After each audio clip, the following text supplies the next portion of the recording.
Vamos a iniciar con el tema de variables.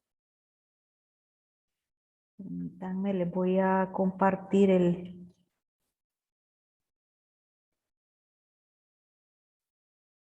uno de las imágenes que están en el video publicado el día lunes.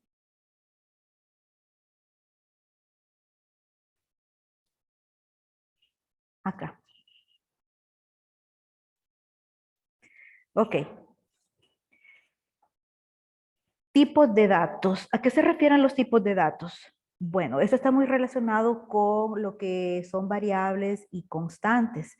Recordemos que cualquier programa, cualquier aplicación, una de las razones principales es procesar información. O sea, recibe datos, recibe información, la procesa y produce salidas o las almacena.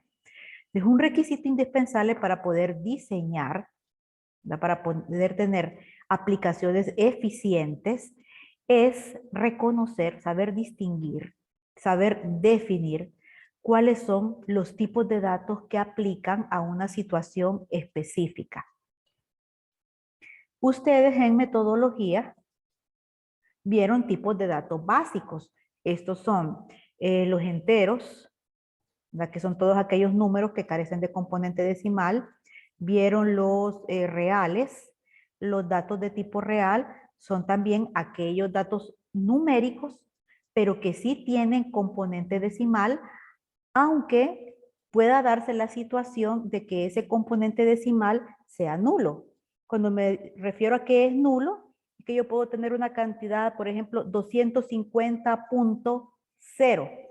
Ahí el componente decimal es nulo, pero sigue siendo un número real.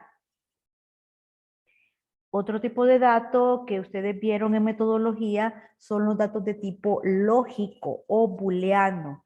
Los datos de tipo lógico o booleano se derivan de lo que son los números binarios.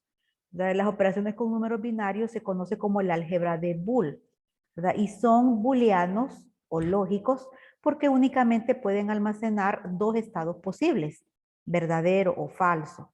¿Sabe que los valores binarios, 0 y 1, qué es lo que representan? Verdadero, falso, encendido, apagado, positivo, negativo. O sea, sirve para representar únicamente dos estados, dos alternativas. No va a existir un tercer valor, un tercer estado. ¿Bien? Después de eso vieron los datos de tipo carácter, que aquí hacemos dos diferencias. Lo que son los carácter propiamente dicho. Un dato de tipo carácter es aquel en el cual solo podemos almacenar ya sea una letra, un dígito o un carácter especial. Un dato de tipo carácter es de longitud 1 porque no admite, por ejemplo, almacenar un segundo carácter o un segundo dígito. No, tiene espacio para una sola letra, un solo dígito o un solo carácter especial. El otro dato que también se deriva de lo que es el carácter es la cadena de caracteres. Entonces, como su nombre lo indica, es una serie de caracteres. Si yo quiero almacenar un nombre de un artículo, de una persona, una dirección, entonces utilizo datos de tipo cadena de caracteres.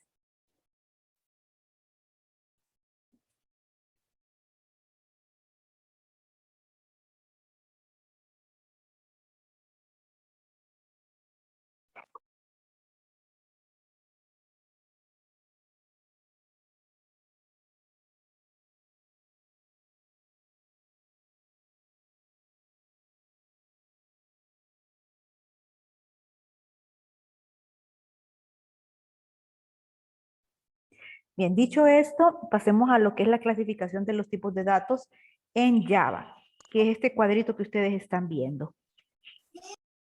Vamos a hacer una clasificación general de los tipos de datos. Aquí hay dos, ¿verdad? Pero en realidad vamos a ver tres. Entonces vamos a empezar por los tipos de datos primitivos. Los tipos de datos primitivos, o sea, en Java se le conoce como primitivos, pero en metodología La clasificación se dice tipos de datos simples o sin estructura.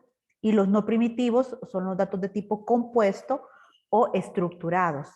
La característica principal de un dato primitivo es que únicamente puede almacenar un valor a la vez. ¿Qué valor?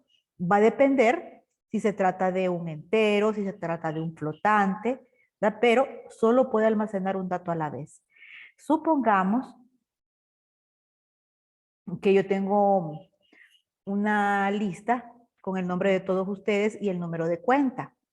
¿Okay? Y yo defino una variable que se llama número de cuenta, en la cual voy a almacenar los números de cuenta de todos los alumnos.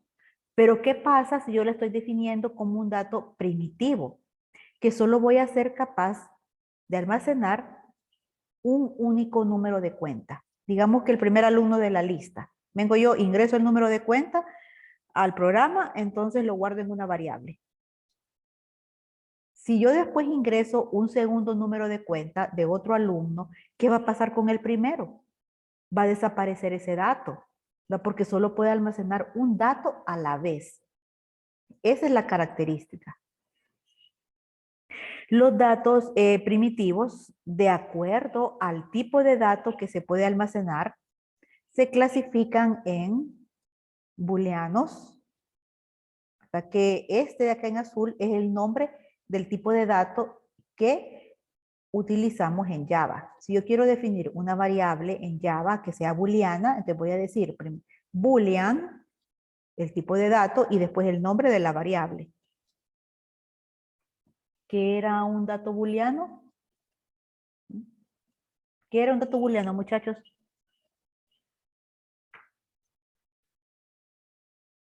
Para saber si es verdadero o falso. ¿Verdadero o falso? O sea, ¿cuántos posibles valores se pueden almacenar en un dato de tipo booleano? ¿Se pueden almacenar 3 tipos de valores? Dos. Solo 2, exacto. Verdadero o falso. Sí, So- verdadero o falso. No, no permite. pero solo sería por lo puedo verdadero o falso. Solo o es verdadero o es falso, una de las dos, pero no hay una tercera alternativa. O sea, no hay un tercer valor posible. O es sí o es no, o es verdadero o es falso. Ahora, los numéricos. Los numéricos los podemos clasificar flotantes, que ustedes en metodología lo vieron como datos numéricos reales. Estos, como les mencioné anteriormente, son los que tienen un componente decimal. O sea, tengo la parte entera, punto, y después tengo la parte decimal. Aunque esta parte decimal en un momento determinado sea nula, o sea, sea cero. Por ejemplo, si yo digo, esta laptop a mí me cuesta 15,000 lempiras. Entonces, yo quiero que ustedes me definan una variable para almacenar el precio de la laptop. ¿Qué tipo de variable sería? ¿Sería una entera o sería una flotante?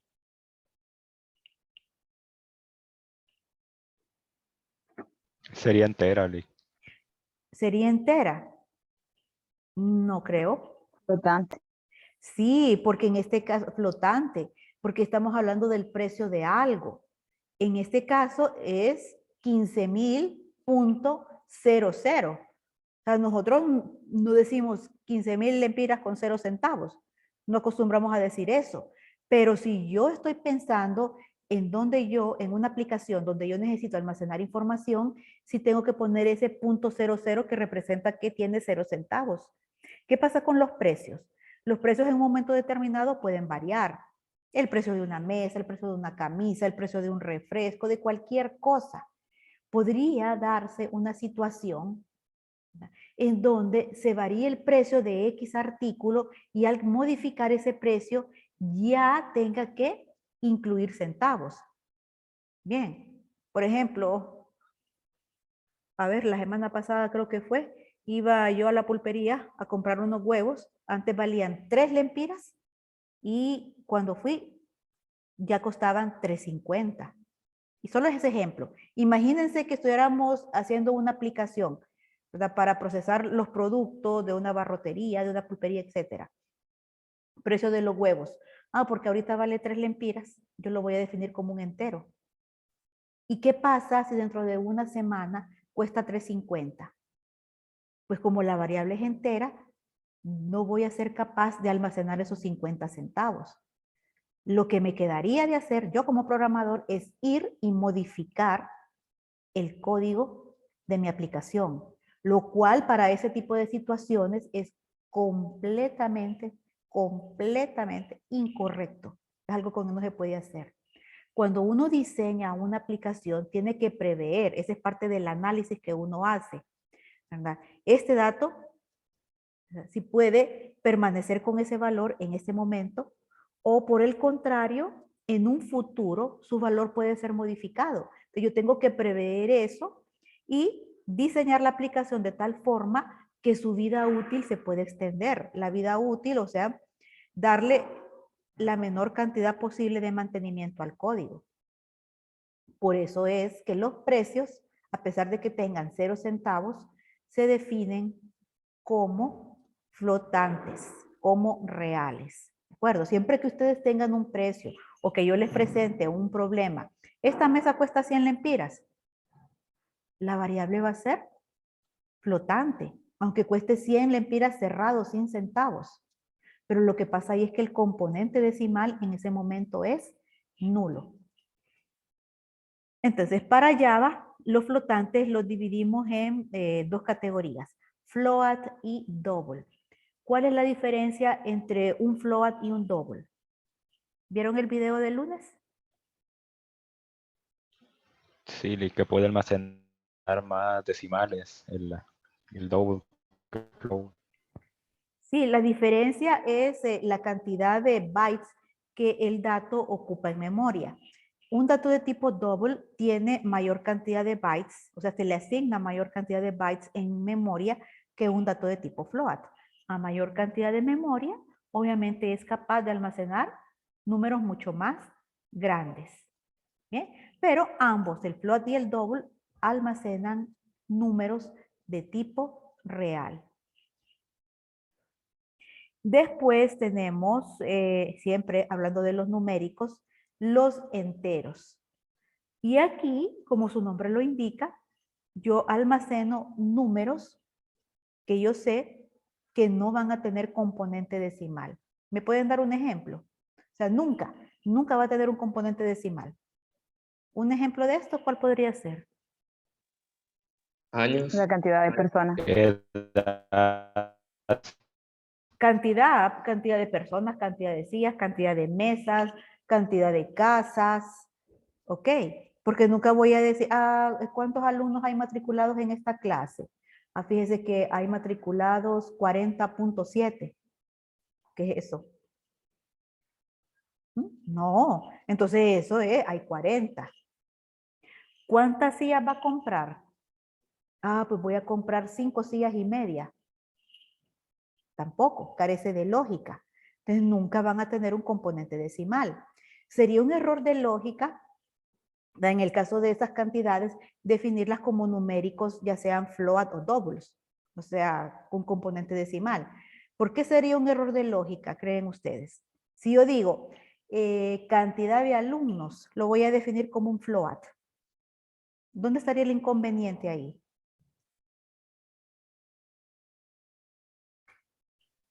hacer operaciones con esas cantidades nos podría dar una decimal y ya no nos cuadraría.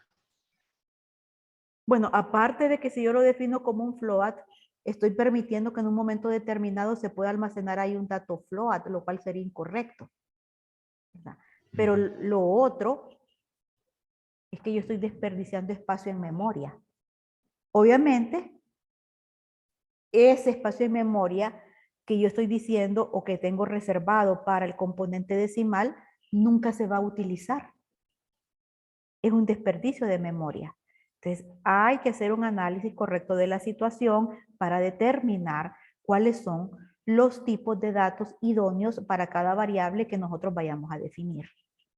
Dentro de los enteros tenemos cuatro categorías: byte, short, int y long.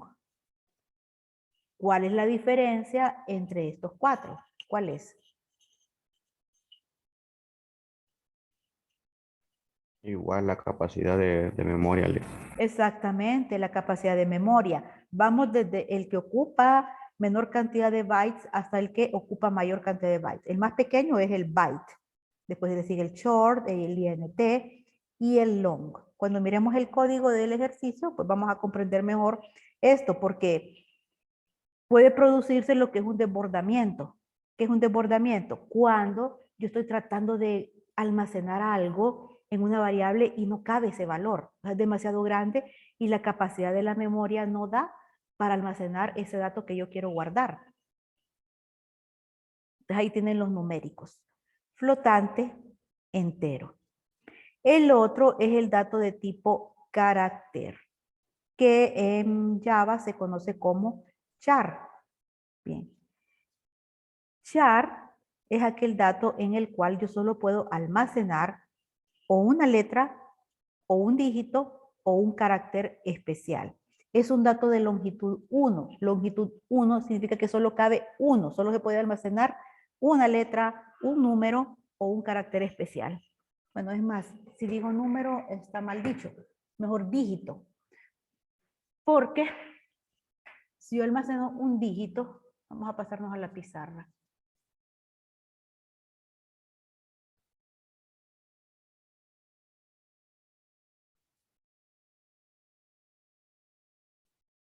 Si yo almaceno un dígito en un dato de que es tipo char, no es un número realmente.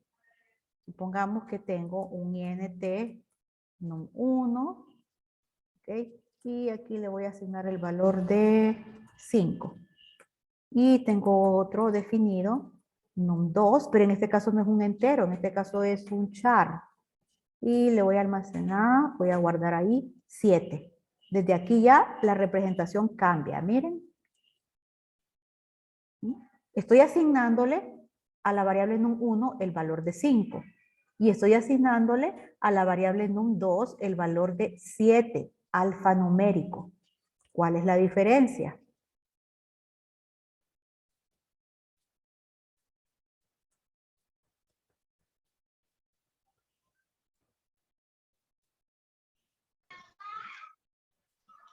Que no podemos trabajarlo como número, con el char. Así es.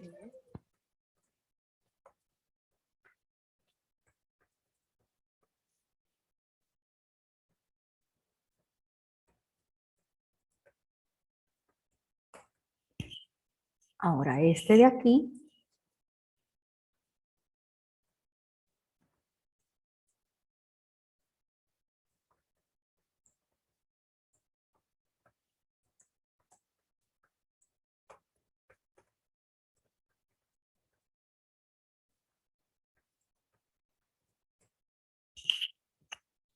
Bien. O sea, 7 realmente no es un número. No lo es un dígito, pero no es un número. Y al ser un dato alfanumérico, porque es un carácter, está definido como un carácter, yo no puedo realizar de manera directa operaciones aritméticas con este dato. Con el 5 sí lo puedo hacer, porque es un entero, un dato numérico. Así yo quisiera tener, digamos, una tercera variable que es entera, es un número, y decir, suma es igual a num1 más num2. ¿Creen ustedes que esta es una operación aritmética válida?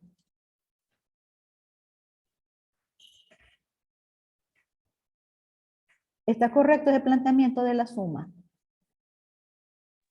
Num2 es un alfanumérico. Sí, es un alfanumérico. ¿Sería correcto ese planteamiento? No se podrían sumar. No.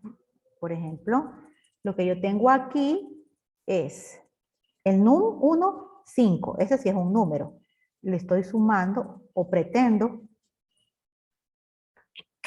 hacer esto. La suma ahí es imposible de realizar. 7 no es un número. No puedo sumarlo a nada. Ahora, no es que sea imposible, porque existen formas de hacerlo. Por eso aquí coloqué directamente. No se puede trabajar directamente en operaciones aritméticas. Lo que se hace, y lo vamos a ver, lo que tocaría verlo mañana, son con los datos tipo RAP. Lo que yo puedo hacer es una conversión. Puedo decir, como este 7 es un dígito, a pesar de que es alfanumérico, yo lo puedo convertir en un 7 número. Sería convertir a INT. ¿Qué es lo que va a convertir a INT? Este 7 alfanumérico. Entonces, cuando yo lo convierta, voy a tener esto. 5 más 7. La conversión a entero de este dígito. Ahora sí, una vez que pase por el proceso de conversión, puedo hacer la suma. Y esto me daría 12. ¿De acuerdo? Entonces, ese tipo de conversiones las vamos a aprender a hacer, como les digo, creo que a partir de mañana. Bien, ahora, esto de aquí, si yo no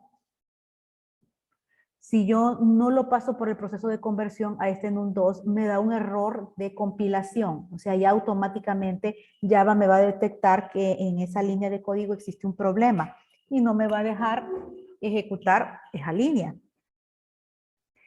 Pero vamos a otra cosa. Vamos a ponerlo diferente. Digamos que este no es INT, sino que es un char. ¿Bien? Ignoremos esto, obviamente, porque lo acabo de cambiar. Char, la variable num1 es un char y tiene el valor de 5.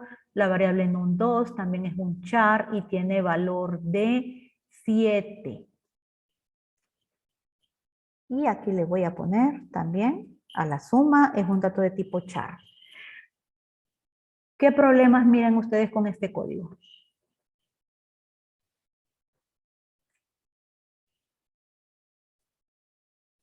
Que como tal tampoco son números, así que no se puede trabajar esas operaciones. ¿Sí? Aquí yo tendría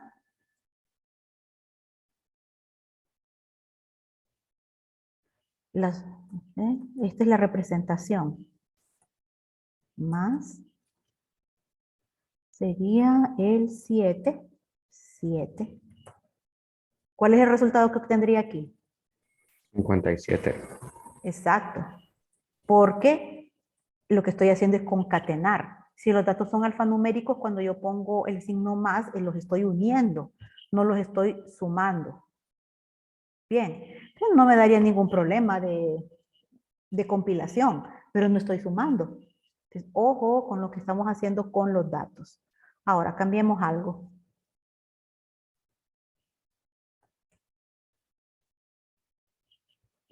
¿Habrá algún problema con ese código ahora?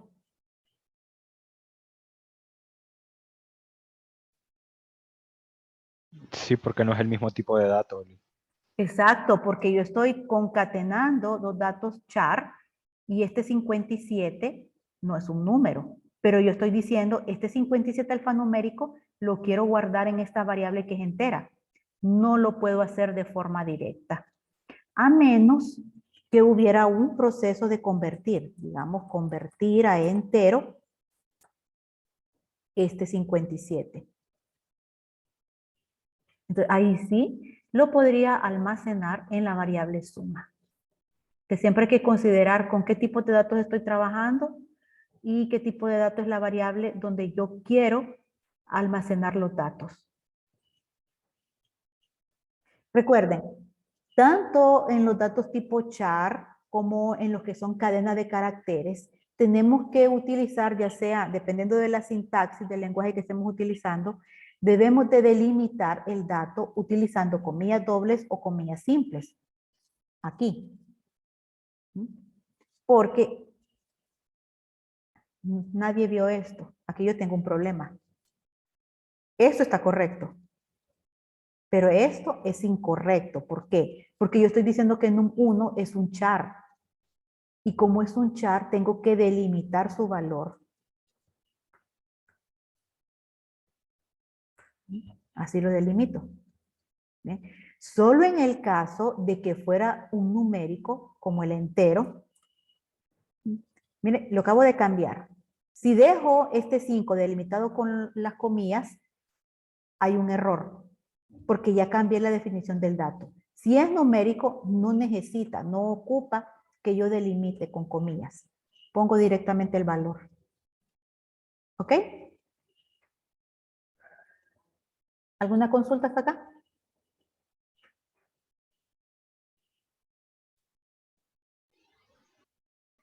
Por mi parte no, Lick. Perfecto. Entonces teníamos que...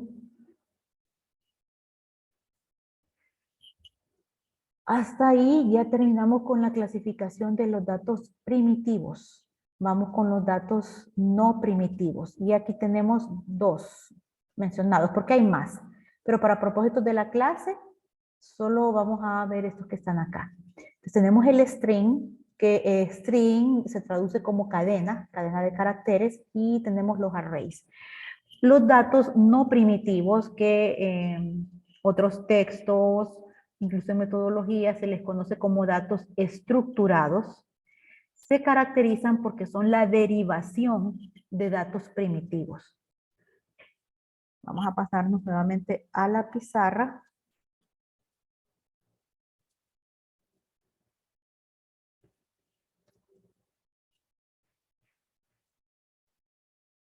¿Alguien se recuerda lo que es una cadena de caracteres?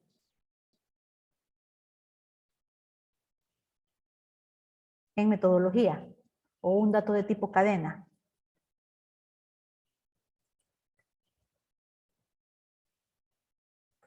¿Para qué sirve el tipo de dato cadena? Cadena de caracteres. Para almacenar, por ejemplo, un nombre. Exacto. Un nombre, una dirección, el nombre de un artículo. Es como su nombre lo indica, es una cadena, es una secuencia de caracteres. ¿Para qué sirve? Pongamos que yo tengo string, nombre, nombre cliente. ¿Qué puedo guardar yo ahí? Una secuencia de caracteres.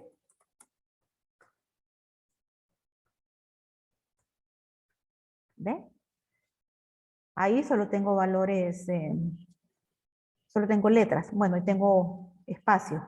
Porque el espacio también tiene su respectivo valor. Se toma como un carácter.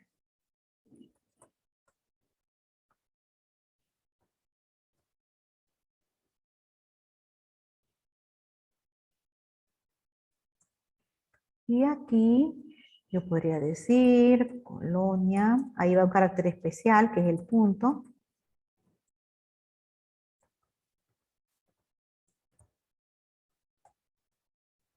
Miren, ahí hay dígitos también. Entonces es una combinación de caracteres. ¿De acuerdo?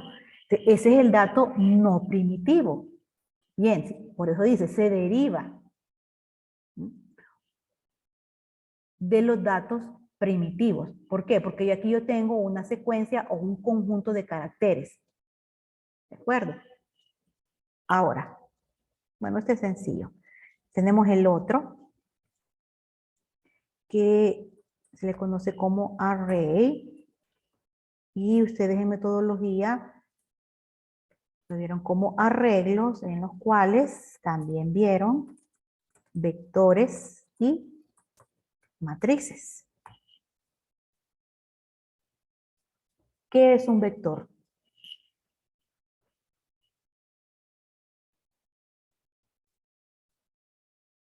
¿Qué es un vector? Es un arreglo de valores de un mismo tipo. Es una lista de valores de un mismo tipo. Bien, vamos a explicarlo. Ok, aquí está.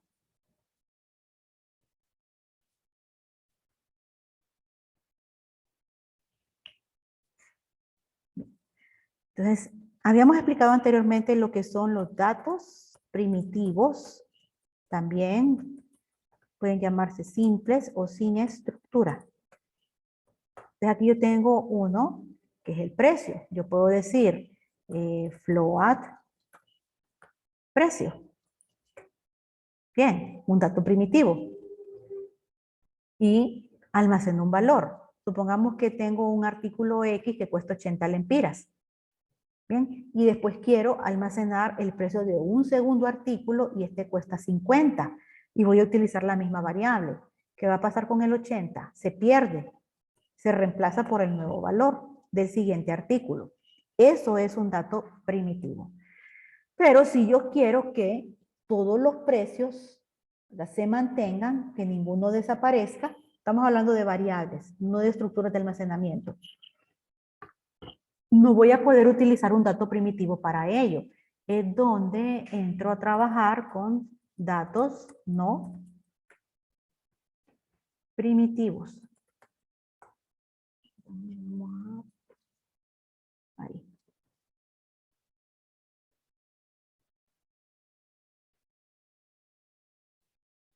Específicamente estoy viendo lo de los arreglos. ¿Bien? Entonces, como el compañero lo dijo, es como una lista de datos. Sí, el arreglo es una lista. Entonces, yo puedo definir, quiero un arreglo que en este caso es un vector. Y le voy a asignar un nombre, porque en realidad es una variable también. Y se va a llamar precio. Y defino que en este arreglo, en este vector que se llama precio, va a haber espacio para guardar precio de 5 artículos. Entonces, aquí están los 5 precios, todos contenidos dentro de una sola variable que se llama precio. Lo que sucede con esta variable es que es un vector.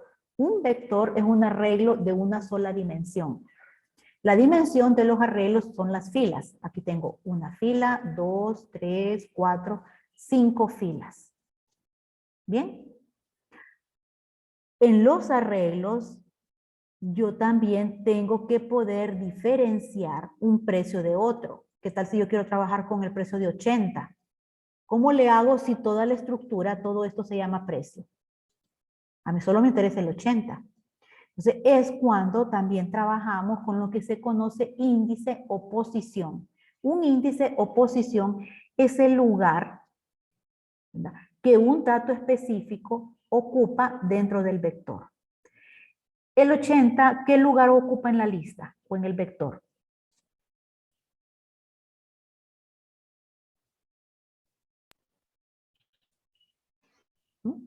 ¿En qué lugar está el 80? 0, fila 1. Está en el índice, en la fila o en la posición 1. Entonces yo lo indico de esta forma, con el nombre del vector y con el índice. El índice es el número de fila en donde está ese dato. Precio en la posición 1 es 80. ¿Quién es precio en la posición 0?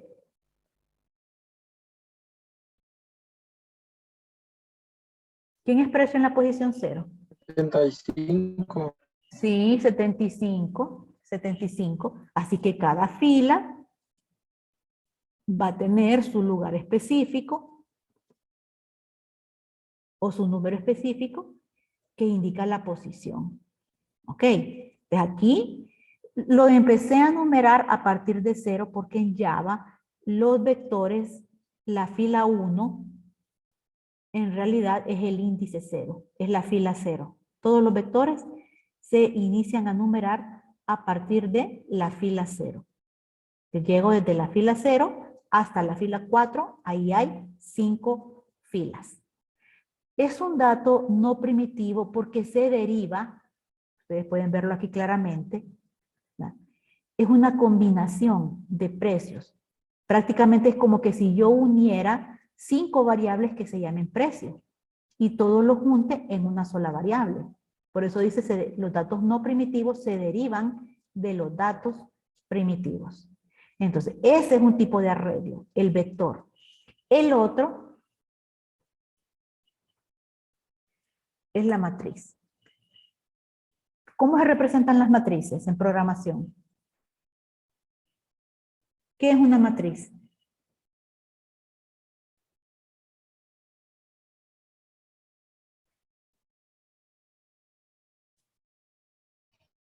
Estos son los que tienen dos posiciones, Lick. Sí, exacto. Son arreglos de... Por la fila y columna. Sí, son arreglos de dos dimensiones, no dos posiciones. El vector es un arreglo de una sola dimensión, tiene la dimensión de las filas. La matriz es un arreglo de dos dimensiones. Es como esta hoja electrónica, que tiene dos dimensiones. Tiene lo que son las filas y tiene lo que son las columnas. Entonces, para referenciar un dato dentro de esta hoja electrónica, por ejemplo, yo estoy acá. ¿Qué dirección es esta? F11. Entonces, primero dice columna F, fila 11. Un concepto similar con las matrices en programación. Vamos ahí.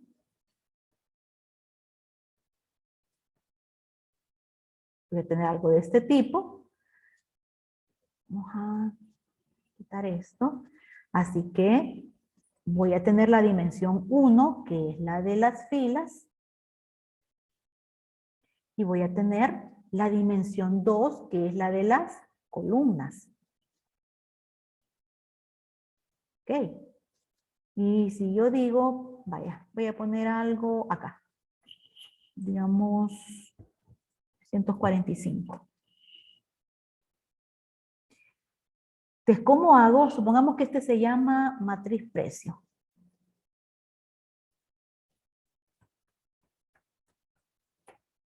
Bien, la matriz se llama matriz precio. Entonces, ¿cómo hago para referenciar este de 345? Queda menos de un minuto. Mejor, salgamos y volvemos a entrar.